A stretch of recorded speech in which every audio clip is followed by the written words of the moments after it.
You heard it quit? Oh yeah, it did. It did quit. I was not happy. And then I had the last chance, 6th period at work. Okay, I'm going to show y'all. This is amazing. Some of y'all might have seen this. It's a story. And we won't finish it until next week. And I guess you can. You can go look ahead, but it'll be funnier if you don't.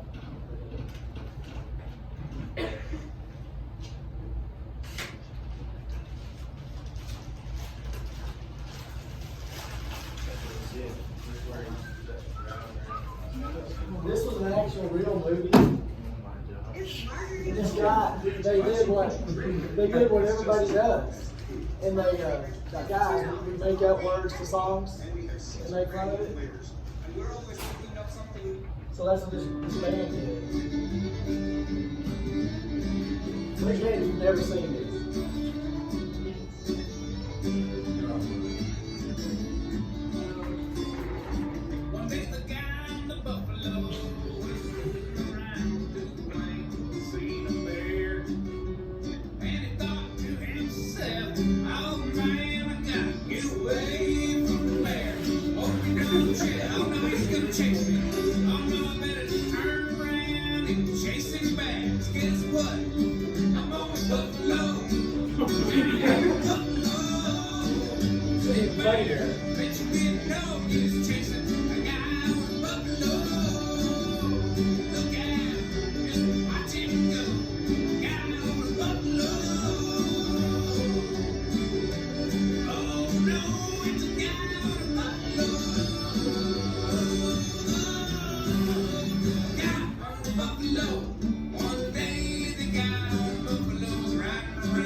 So, if we get done fast enough, we'll watch another episode today. If not, we'll watch it when we come back. It's 8 acts, 6 acts. I'm going to take all. I know as soon as I do this, I'll have to. 1, 2, 3, 4, 5, 6, 7, 8, 9, 10, 11, 12, 13, 14, 15, 16, 17. Is there anybody else? Grace and Peter. Okay. All right, all ready? Let's get going.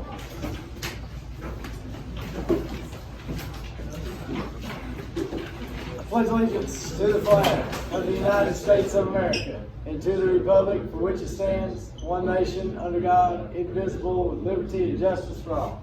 God has given me many gifts and abilities. It is my responsibility to use them and not waste them. My outlook on life is a choice, not a reaction. I will make my world a better place for myself and those around me. I will do my best not to make a comment out of ignorance. The only fair in my life is the Dallas in October and Cater in spring. The world is not a satellite of myself. I'll be a part of the solution, not part of the problem. Just because somebody calls me a tree doesn't make me wood. I will give my best because I expect your best. Stop being offended by things that don't concern me. There's a chance I might get later today. All right. Are we on the back now? We got one more here. What's that one? What's the question? Where do you get? Okay. In English, did y'all do Julius Caesar? Where did he get stabbed? Okay. But where was he at when he got stabbed? The steps of the, well, close to the Senate. He was near the Senate. Rome is where we got the idea of a republic, of a representative democracy. Did y'all do it? Yeah, I promise you. Was y'all doing that? You know what? Yeah, she said if you already marked me up, so just email her. Alright. I kind of do that, but I like doing things the hard way. Yeah, if you still find a way to not look familiar, I'm just done. He's gonna knock over his next phone. And then it's gonna like, then I'm just. Tell Trinity it's her turn today. I forgot. Tell Trinity it's her turn today. She gets to reach around and just try to smack Hey, what's up? Try sitting on the ground instead of right behind. Yeah, poking knocking That's all I can idea. So Rome got the idea of a republic. What is a republic? Representative government. Republic, representative government. Rome is where we got that from.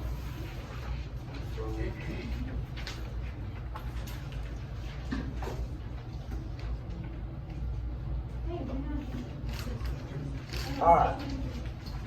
Every once in a while you hear of Judeo-Christian stuff. Y'all know what that is.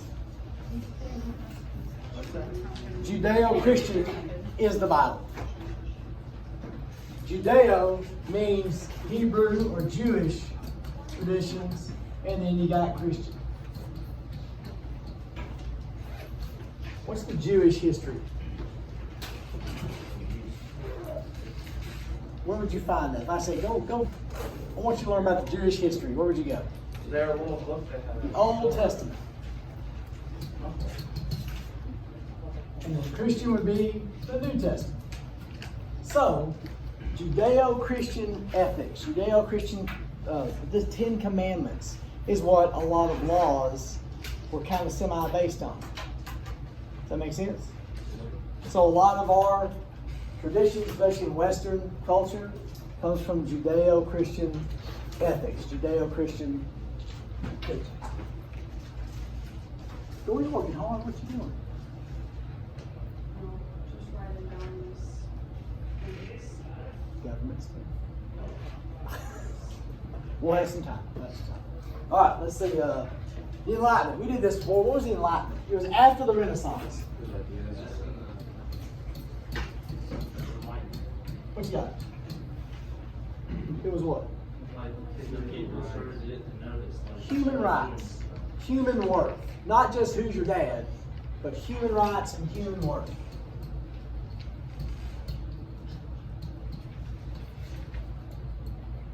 And what else is starting up at this same time? America. United States, America. And the idea of freedom, and individual freedom, and limiting the government. Government not controlling everything. Oh, we have tons of time. All right, William Blackstone. This guy's boring, but he's important. There's a lot of people that are boring that are important. There's a lot of people that are exciting that aren't important. You know, William Blackstone was an English judge. And he wrote a book on English law. Does that sound like a book you want to read? No. Never read one part of it. I don't know that I'll ever read one part of it.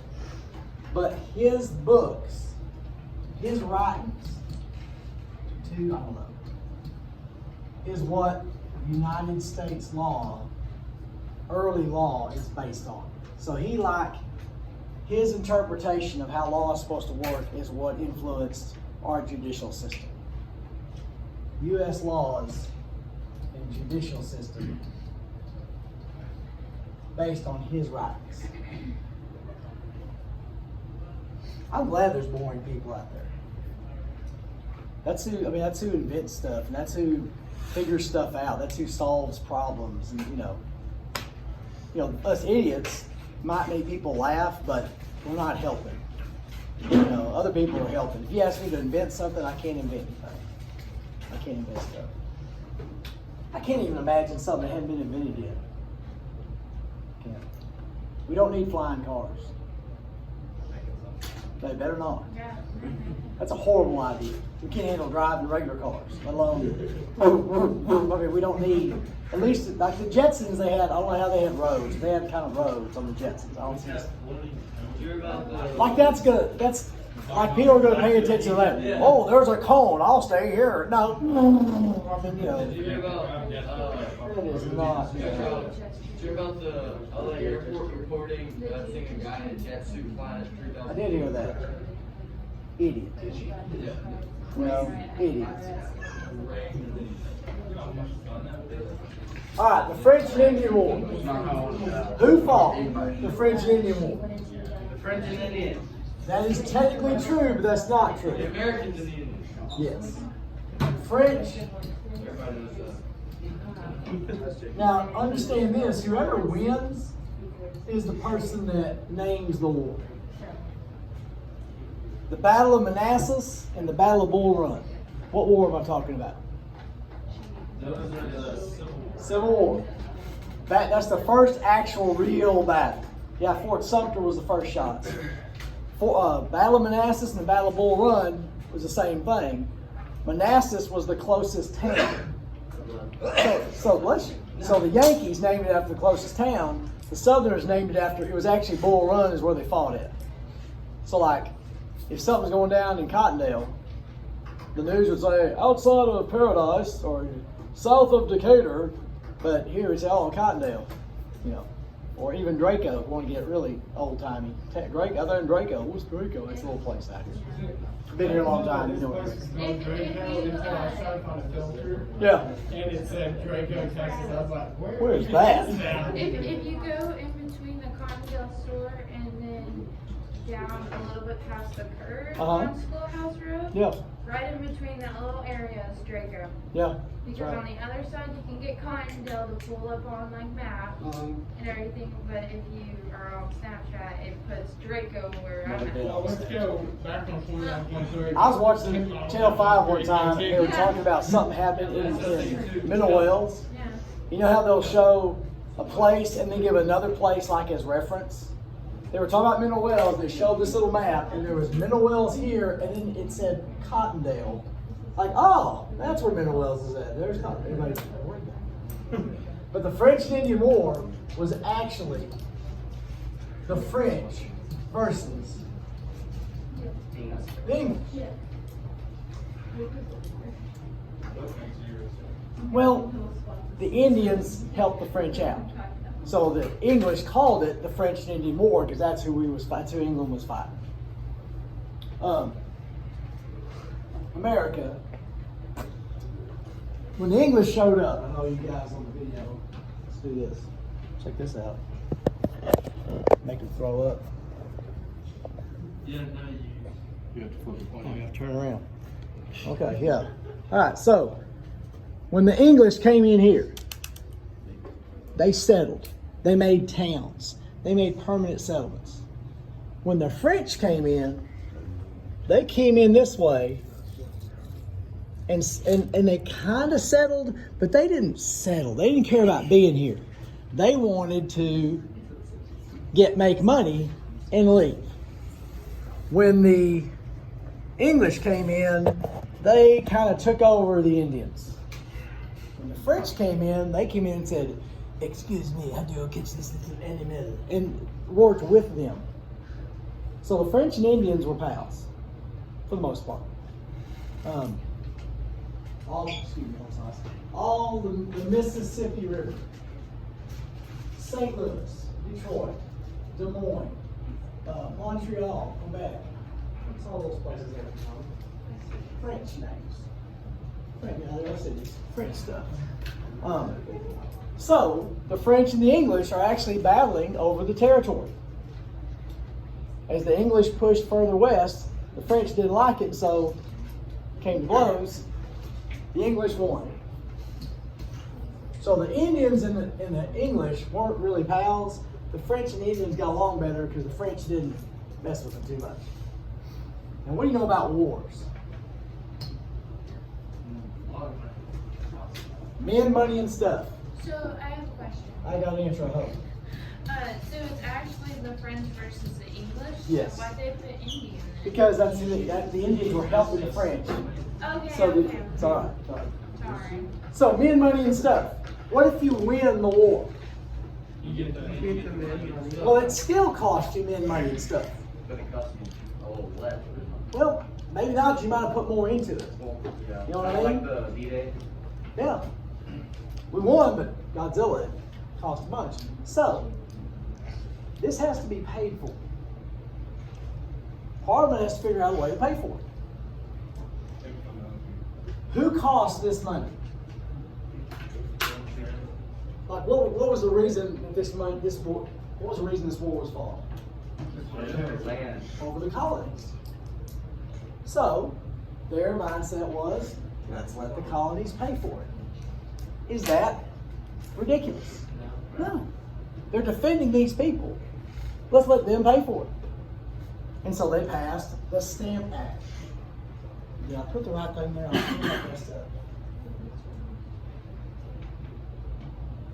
It'd be 22 and 24 together.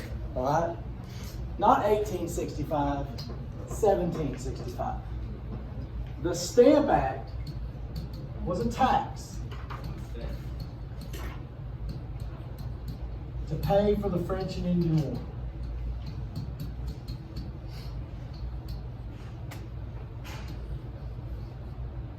And it was the Stamp Act because you had to buy these stamps for almost anything you bought. I won't list out all the stuff. Most daily items were taxed, and you had to buy this stamp for it. And the colonists didn't like it. Does it make sense that the English asked them to at least help pay for it? That to me makes sense.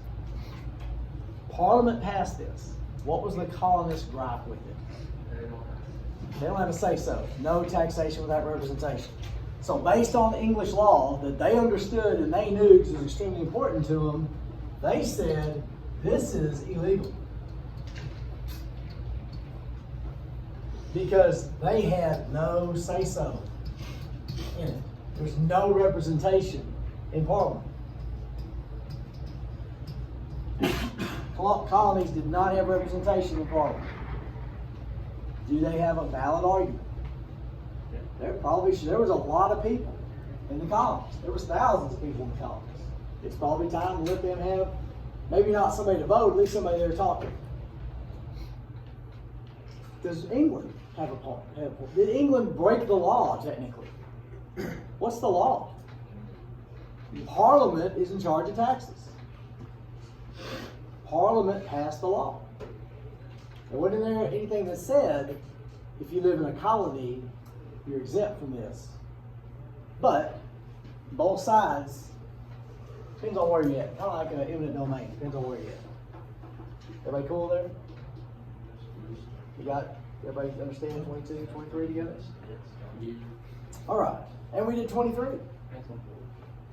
The colonists thought it was illegal because they had no say-so. There was no representation in Parliament. So they were ticked.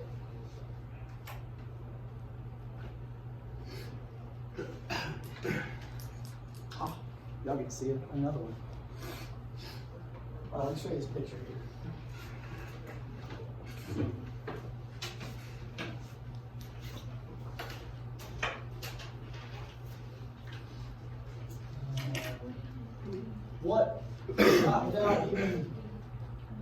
What do you think that happened on that date? You don't know that date, but look at, y'all talked about it before in the past. There was something that happened before the Revolution, Boston Massacre. That's right, and I don't talk to them. Yeah.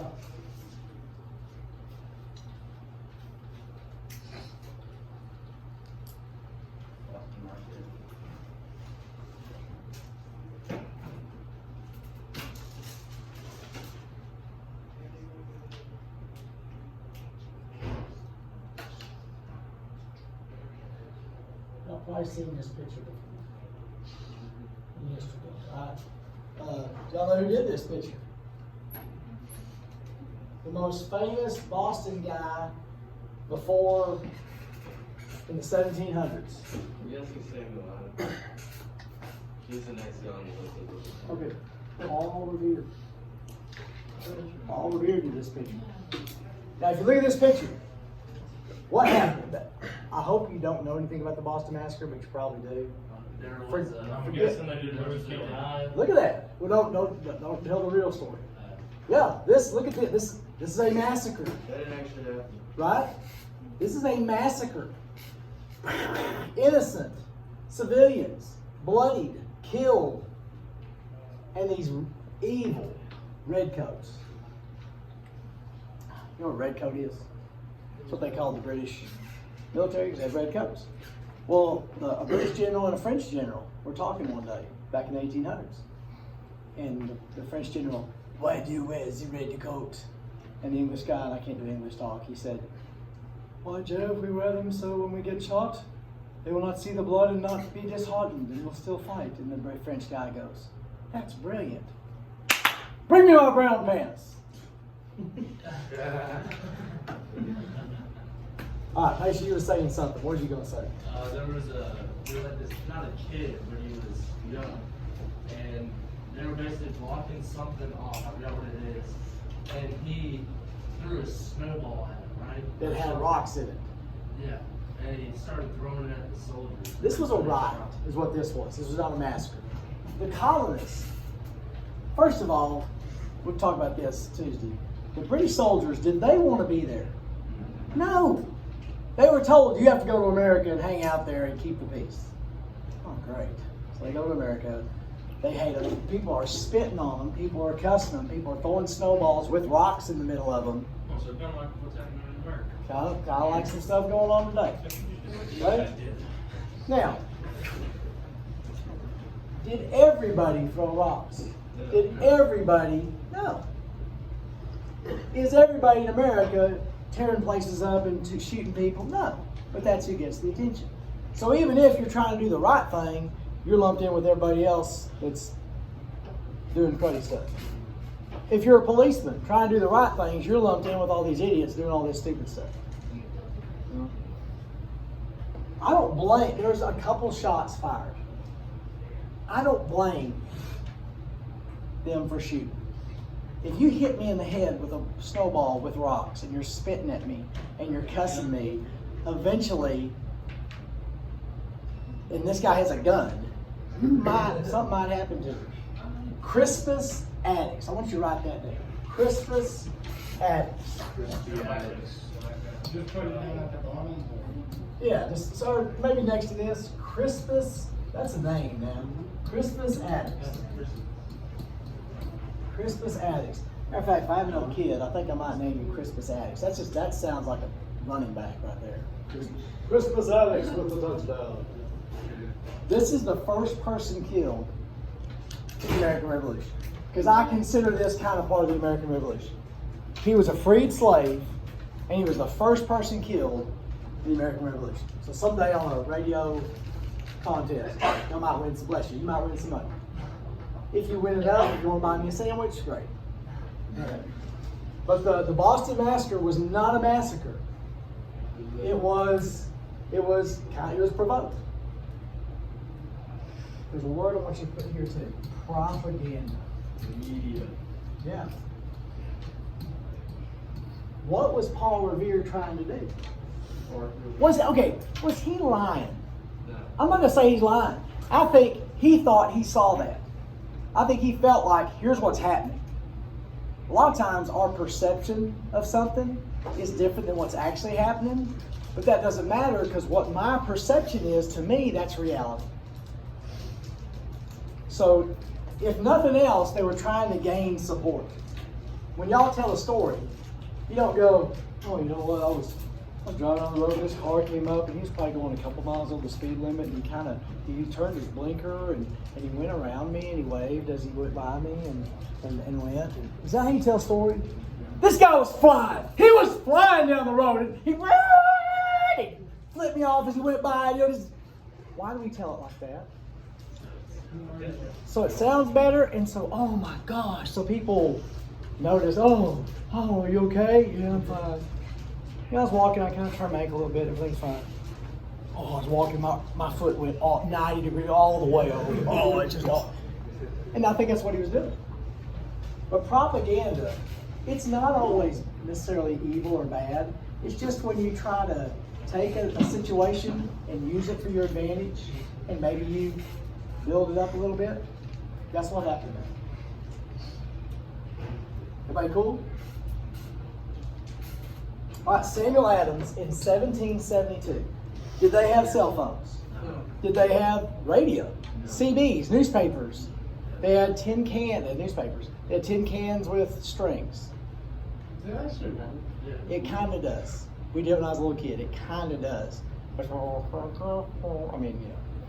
There was not a way to quickly get information back and forth. And what's bad about telling people stuff? If I tell Cutler something, hey, this is what happened. And then you go tell Brack, and then Brack to me. By the time it gets to somebody else, I'm in a circus and I lifted an elephant. And what do you mean? So what? It completely changes. Samuel Adams started the committees of correspondence. And this is close. It might be an E or an A missing or something. What's correspondence? A correspondent is a reporter. We'll go now to our correspondent in Washington. Correspondence is communication back and forth. What he did, he was trying, individual colonies, they were just that, individual colonies. If you go somewhere, say y'all went to some other country, and they come up and say, where y'all from? What are you going to say? Texas. If you're from Connecticut, you don't say that. I'm from America. Texas says we're from Texas. So that's what it was like. You were from Carolinas. You was from Virginia. You were from Maryland. He had people in all the colonies, or most of the colonies, write to each other. And they wrote to each other what was going on where they were at.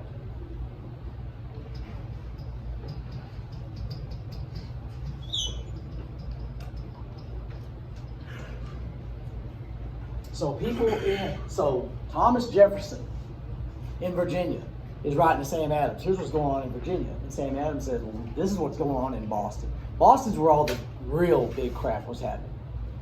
So it was their way of getting information. Here's what's really happening, y'all. What did that do to the colonies? United them. It united them. Now, at the revolutionary times, when we get to the actual revolution, a third of the country wanted to go to war with England. They were stupid. Why do you want to go to war with the biggest army in the world when you got a bunch of farmers with guns that don't shoot straight? That doesn't work too good. A third of the people did not want to go because they were smart. We don't want to die. And then a third didn't care. We got things to do. How about now? But this was a way of getting information to everybody. And it ended up kind of uniting them, kind of bringing them together. Does that make sense? Always write untie for unite. I think I did it right that time. Unite.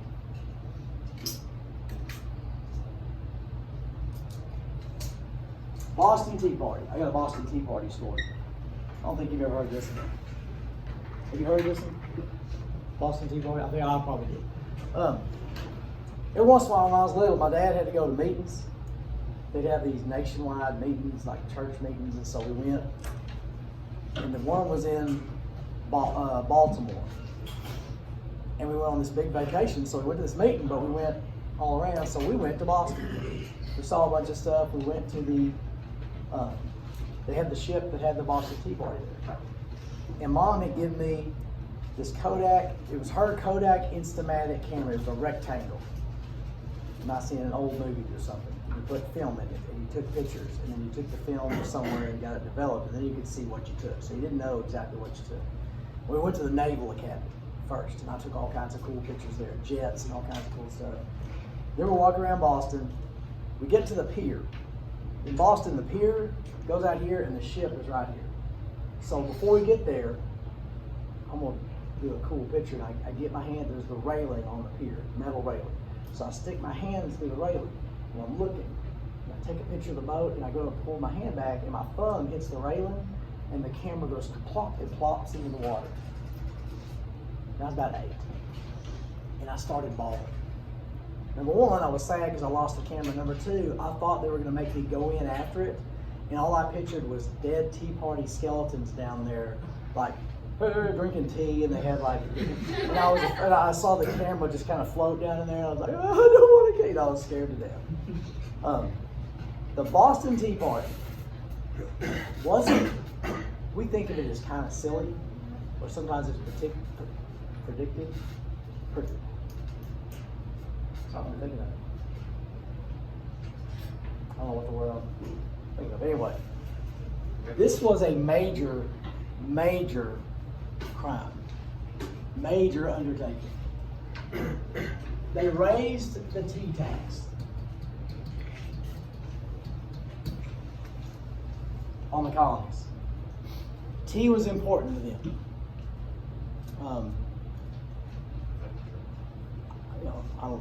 There's nothing that's really that important to me. I drink those little diet teas, but if I had to find something else, I'd find something else. Maybe that lemonade stuff. That's pretty good. They attacked the king's property. That ship destroyed the king's property, the tea, and dumped it in the water. That was treason. I mean, that was a hangable offense. And they were really trying to send a message with that. It wasn't a silly fun, woo-hoo. They were literally, I mean, that was a big. It'd be like one of us breaking into a military base and trying to do something, blow up some F-16s. It's kind of like that. You don't blow anything up, it's kind of the same type deal. All right. Everybody cool? Everything make sense? Keep all of that. Put your name on it. Should I show them? Did I show them the first one? I'll show them this one too. We'll watch episode 2. Is that okay? Yeah. All good?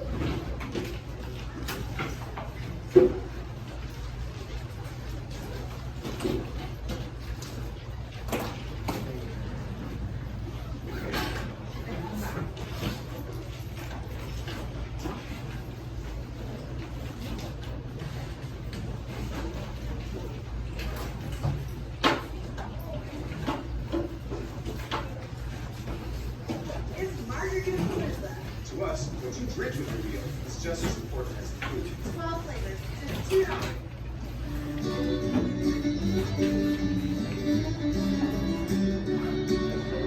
You guys will be another movie.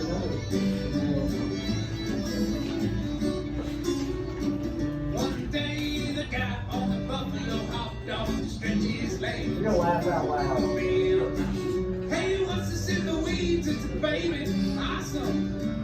Put it in a saddle, hopped down, humped it up the hill and across the main. Tried to cross the river. Not gonna happen, man. You're riding on a buffalo, member. Well, keep the baby afloat. Get your guy on the buffalo. Gotta find your friend. She's barren. Okay. He just said she's barren. You know what that is? Lucas Uriah is not barren. That means she can't have a kid. So he brings a kid. Hey, you want to have a kid? Buffalo, you want this baby? It's cheaper than adoption. Buffalo, you're welcome, lady. Gotta put it on my buffalo. You're more good when you laugh out loud. One day the guy on the buffalo walked off. Really so the buffalo said, no, don't do it, man, by yourself.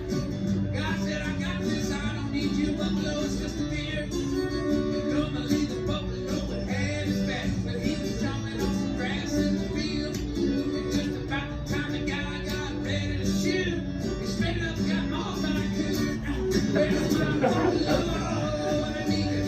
All he's got problems of his own, I understand. Hey, guy, I'm the buffalo, he doesn't have to punch that through in the face.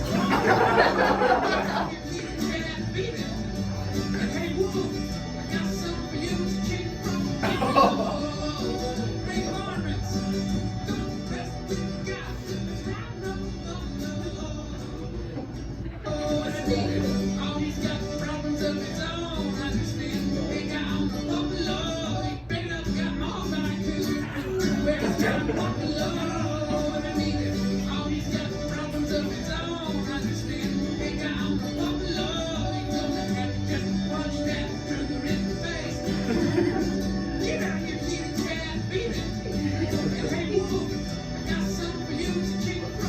Yeah,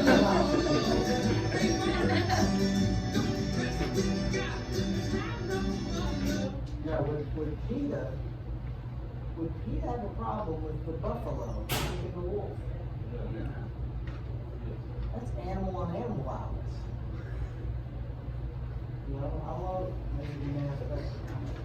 You know, PETA one time tried to have a news conference, people dressed up in suits. And I know I'm not against PETA. It means more for me to eat. I'm fine. That's good. They were protesting the Green Bay Packers.